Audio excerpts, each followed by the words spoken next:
Everyone's favorite president announced he was running for re-election today. President Joe Biden said Tuesday he will seek a second term in office, confirming a re-election bid he has long previewed as he faces a possible rematch with Donald Trump. Biden announced his 2024 campaign in a pre-recorded video. The question we are facing is whether in the years ahead we have more freedom or less freedom, more rights or fewer, he said in a video entitled Freedom, which was posted to his social media account early Tuesday morning. This is not a time to be complacent. That's why I'm running for re-election, he said. The video announcement focuses on Biden's closing arguments to the country, making his case for 4 more years in office to finish his job, a line he previewed during his State of the Union address in February. Every generation of Americans has faced a moment when they've had to defend democracy, stand up for our personal freedom, stand up for the right to vote and our civil rights, and this is our moment, Biden said in the video. Let's finish this job. I know we can. As part of that closing argument, the president also called out MAGA extremists for attacking bedrock freedoms in the video. While Biden does not directly name any of his GOP rivals, images from the January 6th attack on the Capitol and members of the Republican Party, including Representative Marjorie Taylor Greene, former President Trump, and Florida Governor Ron DeSantis, flash on the screen. Vice President Kamala Harris, again joining Biden on the ticket, is also featured prominently throughout the video. Biden's 2024 campaign will be managed by Julie Chavez Rodriguez, a senior advisor to the president at the White House, and the granddaughter of labor leader Cesar Chavez. Quinton Folks, who had previously served as campaign manager, Senator Raphael Warnock's for Senator Raphael Warnock's 2022 re-election campaign, will serve as principal deputy campaign manager.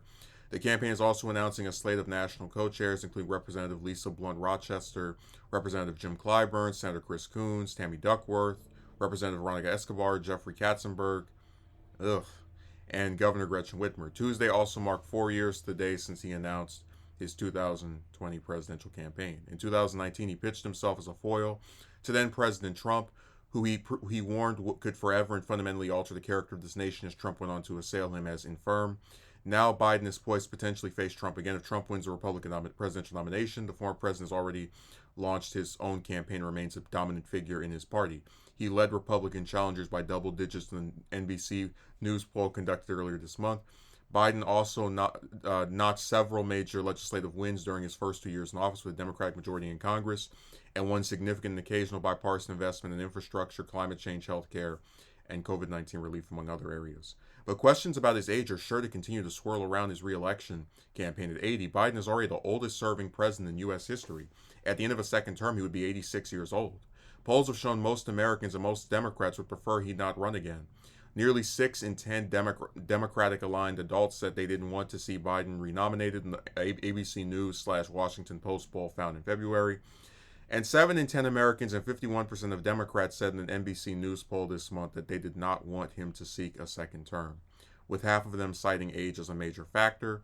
The White House has responded to those concerns by pointing to the schedule Biden maintains, and his doctor has said he's fit to serve as commander-in-chief. It's legitimate for people to raise issues about my age, he told ABC News anchor David Muir in February. It's totally legitimate to do that, and the only thing I can say is, watch me. Voter apathy may not prove totally insurmountable. Some of the same Democratic-leaning adults polled by ABC News earlier this year, later said that while they were wary of Biden running again, that wouldn't push them towards Republicans like Trump. So this article goes on for a little bit more. I'm not going to read the whole thing because why bother? So his announcement today pretty much shocked nobody. This is a man who's wanted to be president since he was elected to the Senate at age 29 over half a century ago. And this is someone who's run for president before the last time twice and basically got nowhere. So it would take Biden being in a coma for him to not want to seek another term. I also think it's really funny that people are kind of they're talking about his age, and I'm just sitting there thinking to myself, like, if age was such a big issue for voters, why in the hell is Trump, who's only really is roughly around the same age, just a few years younger, polling in double digits within his own party against the much younger candidates of DeSantis and Haley and people of that nature? Why If age was such a big stumbling block that everyone has a real issue with, why would that be something that, is not preventing Trump from very likely getting the nomination for his party again? And really what it is that I don't think most people are bothered by age because they understand the vice president can take over if something happens to the incumbent president. I think a lot of people see Biden as this. I mean, Trump called him Sleepy Joe, who cannot tell where he is incoherent a lot of the times. Their criticisms and concerns about his age are mostly tied to mental acuity. So that's my theory for, and also there are just some people who really haven't felt as if he's done enough or been as involved in actually fixing issues that he campaigned on. Now I want to read Marianne Williamson's statement on Biden's launch. For those of us committed to Democrats winning the White House in 2024, the president's campaign announcement today was concerning. His remark that he has fought so that everyone is given a fair shot contradicts his refusal to fight for a higher minimum wage, permanize the child tax credit, or side with railroad workers trying to negotiate for sick pay. His saying that he knows America doesn't seem to include his knowing the 39% of Americans who report skipping meals to pay rent, the 1 in 4 Americans living with medical debt, or an entire generation concerned that the tepid efforts of his administration to fight the climate crisis will rob them of a habitable planet. His saying that this is not a time to be complacent about threats to our democracy does not seem to include standing for the democratic process when it comes to choosing the Democratic nominee. The Democratic Party establishment has indicated it is planning to subvert the primary process by shoehorning Biden into the nomination, and Americans most concerned about our democracy must not let that happen.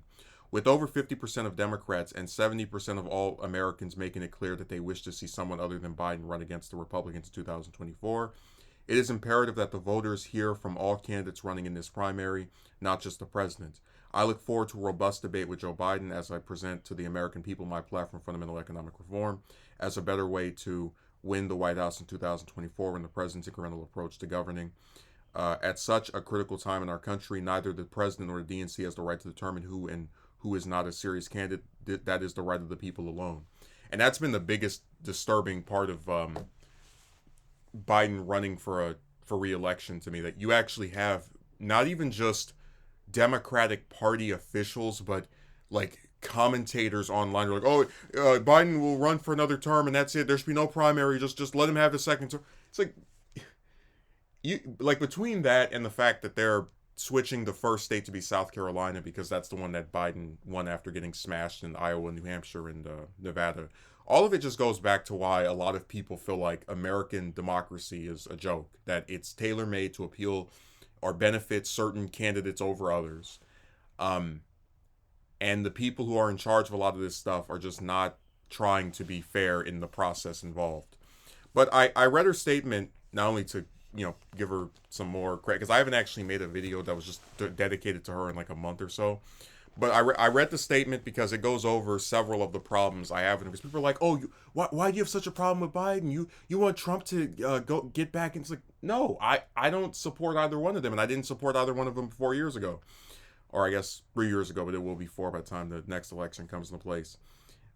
This is someone who a lot of people feel like, myself included, doesn't do enough in his approaches to pretty much any policy whatsoever.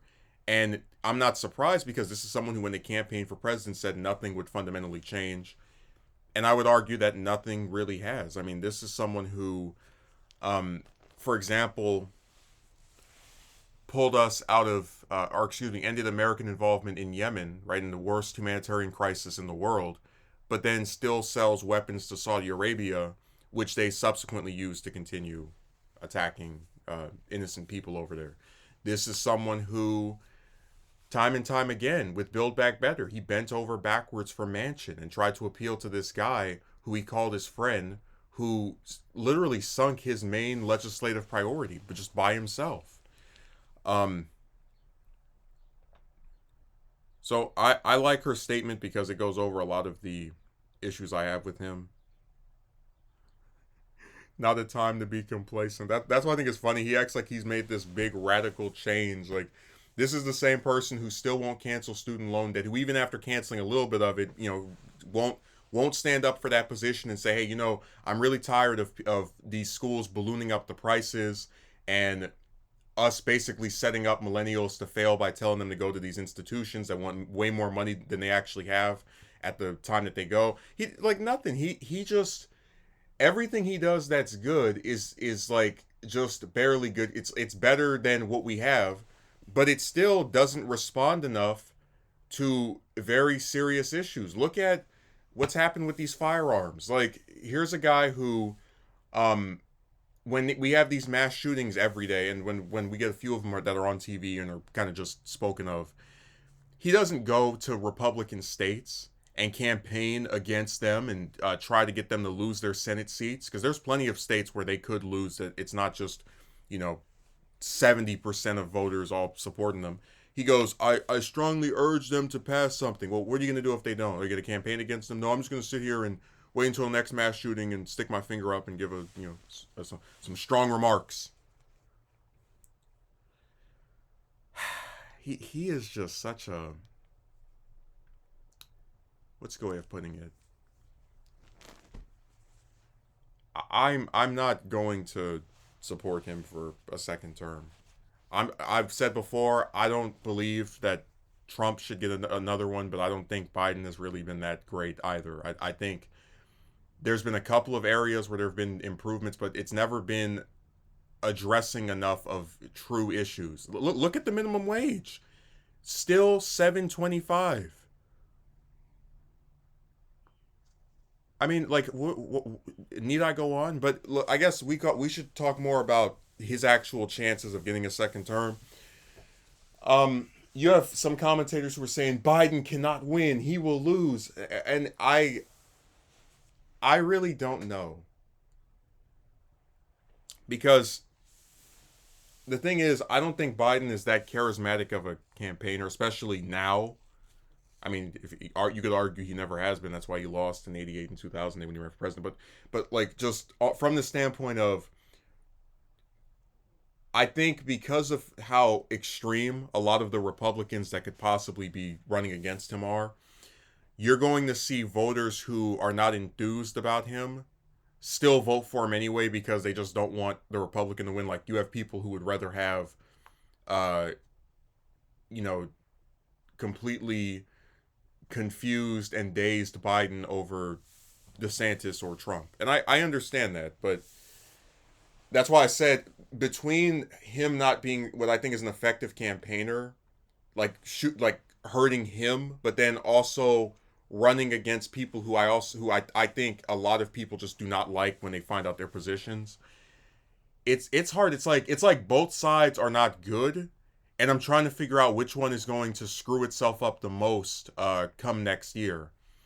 And I'm leaning toward the Republicans, because they've got the stink of wanting to cut Social Security and Medicare, in addition to, like, banning books and other little weird wacky stuff that doesn't actually improve anybody's life. So I don't know. It's hard to say if he's going to be able to topple them. It really is, because every time I think, the Republicans are, because it's like, how did Trump win in 2016 if people were just, well, I said before, he was a person who didn't have a record that just everyone kind of put their hopes into, that was like, anti-Hillary vote. But I don't know if Biden will be able to beat him, because while Trump is, I think in my opinion, really pissing off a lot of moderate and independent voters with his whole indictment and stop the steal crap, Biden's popularity has sunk and is less than 50% normally. So I don't know. It's just one of those things where I feel like it could go either way. As far as the popular vote is concerned, Biden's going to win it. I mean, the Democrat always wins the popular vote. That's why Republicans have only won it, as Nikki Haley likes to remind us, twice since '84, in '88 and 2004, and every other time they lose it. So if it was just the popular vote, Biden, like, this would be a cakewalk. But I don't know if he can make it. I really don't. But I also am not going to say he's completely out, because the Republicans are, I mean, the fact that he put Marjorie Taylor Greene in this in like that ad tells you all you need to know about like who are the representatives of what is basically at this point the Trump party. And I just don't see a clear cut answer. I think we have to just wait and see how things play out. But I what I would prefer most of all is that he doesn't win the primary. I would prefer Williamson. I might even say RFK Jr. because RFK Jr. has some positions outside of the vaccine stuff that I like, where he talks about corruption from all this money in politics. Just things like that. He's part of that progressive wing in some respects. But as things stand, Biden's my least favorite out of the three declared candidates on the Democratic side. He's the only one of the three I, under no circumstance, will vote for. Not like my vote matters anyway. I live in California. Democrats always win California. But even if I was in a swing state, I probably still wouldn't support. And I say that not with the hope that the Republicans win, because like I said, they're going to mess things up even more. But because I'm very disappointed. Well, I take it back. I wasn't a fan of his candidacy in the 2020 cycle, and I haven't really been a fan of his presidency either. I give him credit when he does something right every once in a blue moon, but outside of that, it's just been a mostly milquetoast affair, and it's been very difficult to get excited about someone who, again, ran as a person that promised that nothing would fundamentally change. And then it's like you wonder why your approval rating is less than 50%, and the party that's running the most extreme fringe view candidates. I mean, these are people who support getting rid of Roe v. Wade when abortion rights are polling in 60-70%, along with multiple gun control measures that are very popular. It's like you wonder why you're losing or tying evenly with someone whose positions are disliked by most voters, because you yourself have not shown them that you're someone worth getting behind. People, especially Democratic voters and maybe some independents too, feel like Biden was just a person they voted for so that Trump wouldn't win. He served his 4 years. They wanted to go to somebody else. But the Democratic Party, because they always back the incumbent no matter what, is like trying to shove him on us. And I guess we'll just have to see if they're successful in doing that. I hope they're not. And I also hope that I hope whoever the Democratic candidate is beats the Republican, because I don't want any of them to win. But still, you won't see me endorsing Biden at any point. Sorry.